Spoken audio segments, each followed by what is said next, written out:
Assalamualaikum warahmatullahi wabarakatuh. Salam sejahtera bagi kita semua.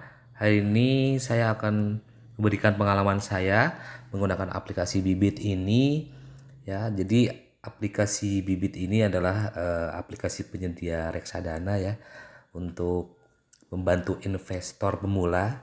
Jadi untuk investor-investor yang mau investasikan dananya, jadi mulai dari nominal yang terkecil 10.000 ataupun sampai dengan 10 juta. Nah, aplikasi Bibit ini itu platform investor ya, untuk investor pemula ya, untuk mulai berinvestasi. Jadi melalui aplikasi Bibit ini kita yang pemula gitu ya atau investor bisa langsung menginvestasikan secara optimal dengan level resiko yang bisa disesuaikan dengan profil resiko masing-masing. Biasanya di awal register itu kita akan diarahkan dengan berbagai pertanyaan. Biasanya ada 6 pertanyaan mulai dari tanggal lahir, kemudian terkait dengan pemahaman kita tentang investasi itu apa. Jadi nanti profil itu akan ditentukan oleh uh, robo advisor gitu ya. Jadi kita termasuk investor yang nanti ditempatkan di secara konservatif, kemudian ataupun agresif dan moderat ya. Jadi itu nanti ditentukan oleh robo advisor. Nah, di sini saya akan memperlihatkan portofolio saya terkait dengan yang saya targetkan ke depan. Jadi di sini ada dana tabungan, kemudian ada dana pensiun, dan Honda BRV itu bagian goal yang akan dituju. Jadi portofolio ini bisa ditambah sesuai dengan tujuan kita ke depan mau investasi apa, misalkan di pendidikan ataupun pernikahan, umroh gitu. Kemudian atau lainnya kita nanti bisa diterapkan nama portfolionya apa, misalkan dana darurat, kemudian uang yang harus terkumpul targetnya mau 50 juta atau 100 juta, dan tujuan ini tercapai di tahun berapa gitu ya, bulan berapa, tahun berapa, itu sudah lengkap gitu ya untuk penambahan dari portfolionya. Nah, saya akan membagikan pengalaman saya. Saya mulai 25 Juni 2021 ya, sampai hari ini tanggal 4 Juli, berarti 10 hari ya, 10 hari saya mencoba investasi di Bibit. Jadi review bagaimana sih 10 hari di Bibit gitu ya, investasi di Bibit. Jadi mulai dari yang terkecil gitu ya. Karena ada beberapa reksadana di pasar uang yang nominal pembeliannya 10.000. Jadi kita menyisihkan ya setiap hari 10.000, sebulannya nanti kita mendapatkan 300 misalkan. Jadi rutin kita setting nabung rutin, per harinya, bisa per hari atau per bulan, asalkan itu ya kita sudah setting dari awal. Jadi yang namanya investasi itu kan kita untuk jangka panjang, mau 5 tahun ke depan ataupun 10 tahun, itu nanti bisa dilihat return atau imbal hasilnya juga akan terasa gitu ya. Karena untuk saya sebagai investor yang pemula, jadi mulai startnya saya mulai dari 10.000 nominalnya. Kalau lihat dari transaksi di sini, mulai historinya itu bisa dilihat ya di bawah, mulai dari 28 Juni ya. Saya masukkan di BNI AM Index IDX 30 itu 50.000. Jadi eh, ketika ada uang saya investasikan gitu ya. Jadi tidak menginvestasikan langsung 1 juta ataupun 2 juta, 10 juta, tapi dari nominal yang terkecil gitu.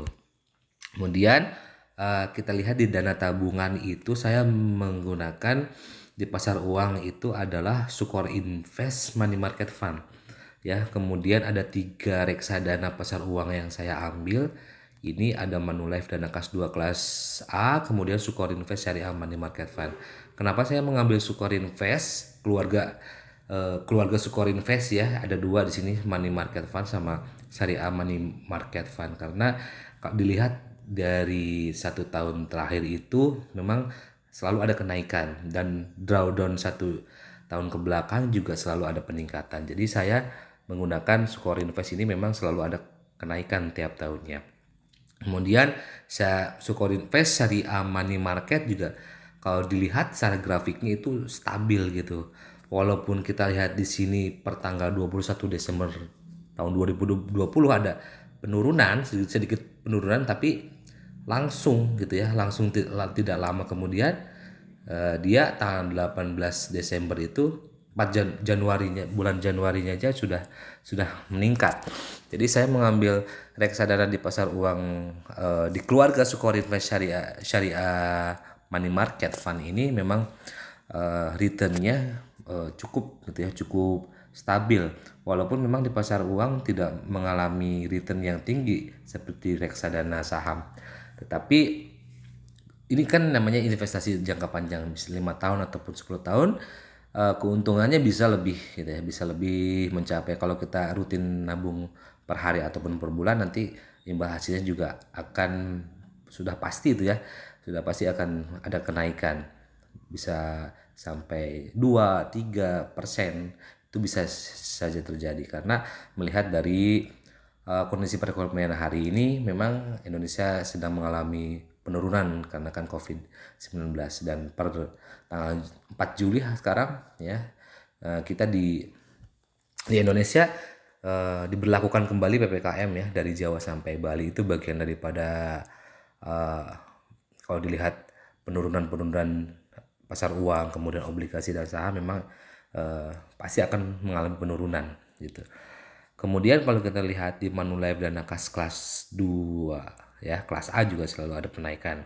Nah, itu di pasar uang ya, di pasar uang. Kemudian di obligasinya saya memilih reksadana majoris suku negara Indonesia. Ya, modal investasinya itu saya 50.000 dan nilai sekarangnya 49. Jadi ada penurunan, ada minus. Kalau lihat keuntungannya di sini minus 14, dan dilihat imbal hasilnya juga minus 0,03%. Kalau kita lihat dari drawdownnya ya, drawdown 1 tahun ke belakang selalu ada naik turunnya gitu ya, naik turunnya, walaupun CAGR 1 tahun ke belakang besar ya, 9,90% ya, tetapi ini akan naik turun gitu ya, naik turun.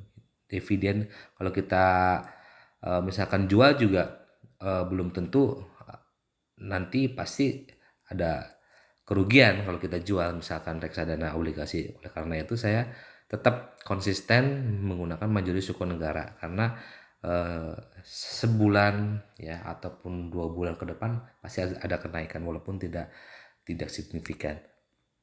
Kemudian kalau di reksadana saham saya mengambil dua ya, Batavia Dana Saham, kemudian sama Sukor Invest Equity Fund, dan ini saya baru kemarin tanggal 3 ya, tanggal 3 membeli saham Sukor Invest Equity Fund ini sebesar 100.000. Nah, di Batavia Dana Saham ini bagus ya, kalau dilihat dari drawdownnya memang sangat besar sekali, tapi ketika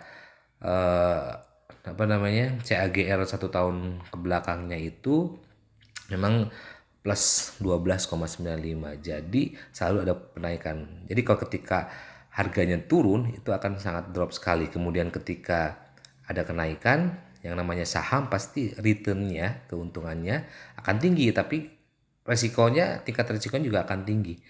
Nah, kalau kita dilihat CAGR 1Y ini, jadi CAGR itu kenaikan rata-ratanya ya. Jadi kenaikan rata-rata reksadana setiap tahunnya yang diukur dari pergerakan harga 1 tahun terakhir.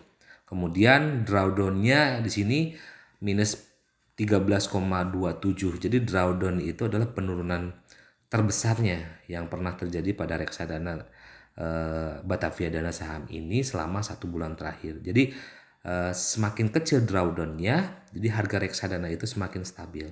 Kemudian total AUM itu adalah, jadi AUM itu aset under managementnya, jadi total nilai pasar investasi yang dikelola atas nama klien. Nah, ini jenis produknya saham. Kemudian expense ratio-nya itu adalah 4,45. Jadi total biaya yang digunakan manajer investasi di dalam mengoperasikan produk reksadana yang dapat dikumpulkan ke dalam besaran satu angka. Itu expense ratio-nya. Jadi yang kalau jenis produknya saham itu tingkat risikonya pasti tinggi. Ya, kita lihat jadi minimal pembeliannya 100.000 ya. Kemudian kalau dilihat dari top holdingnya memang lebih dari 5 top holding itu. Jadi ada Bank Negara Indonesia, kemudian PT Merdeka Copper, kemudian PT Bank Sentral Asia itu udah bagus. Jadi saham reksadana Batavia Dana Saham ini memang bagus karena didukung juga oleh perusahaan-perusahaan seperti Tower Bersama Infrastruktur. Top holdingnya kalau lebih dari 5 itu sudah bagus gitu. Kemudian Sukorin Fast Equity Fund juga uh, CAGR-nya tinggi ya, walaupun drawdown satu tahun kebelakangnya juga minusnya besar. Tapi ini saham gitu ya.